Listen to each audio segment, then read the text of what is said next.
Pemerintah akhirnya meloloskan pemberian jaminan APBN untuk proyek kereta cepat Jakarta-Bandung, seperti yang dituntut Cina selaku pemberi pinjaman proyek.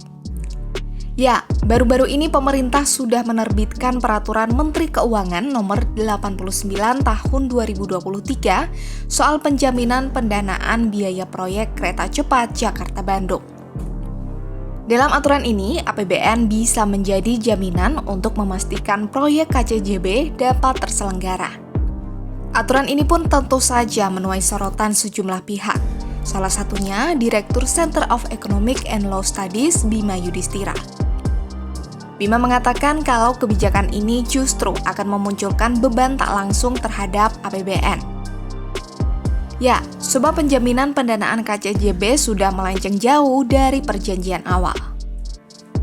Dari yang awalnya pemerintah berjanji akan menerapkan skema business to business, lalu tiba-tiba ada keterlibatan penyertaan modal negara, nah, sekarang APBN pun ikut dikerahkan. Maka dari itu, Bima menilai aturan ini justru malah membuat proyek kereta cepat secara finansial menjadi beban pembayar pajak. Padahal seharusnya proyek itu bisa mandiri secara komersial.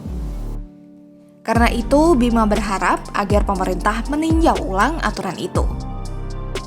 Nggak cuma itu, Bima juga menyarankan pemerintah untuk melakukan renegosiasi utang dengan pihak Cina, sehingga APBN tidak perlu ikut menjadi jaminan. Terlebih, Presiden Jokowi sudah pernah janji tak akan melibatkan APBN di dalam proyek KCJB ini. Jika melihat ke belakang, proyek KCJB yang tengah dikembangkan pemerintah ini memang menuai sorotan semenjak awal kemunculannya. Proyek KCJB ini merupakan gagasan Jepang pada era Presiden SBY. Pada awalnya, Jepang sudah menunjukkan keseriusannya dengan melakukan studi kelayakan hingga berjanji akan menggelontorkan modal 3,5 juta dolar Amerika Serikat sejak tahun 2014.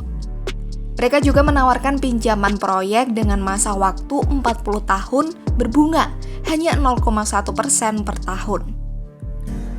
Namun tawaran Jepang ini pun ditolak pemerintah Indonesia ketika Cina menawarkan nilai investasi yang lebih murah dari Jepang, yakni sebesar 5,5 miliar dolar Amerika Serikat.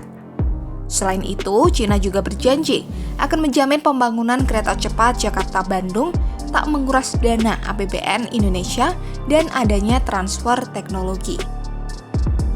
Namun seiring perjalanannya, proyek KCJB justru dilanda sejumlah persoalan, utamanya soal biaya. Pada awalnya, penyelesaian proyek KCJB ini diproyeksikan membutuhkan anggaran 6,07 miliar dolar Amerika Serikat atau setara 86,5 triliun rupiah.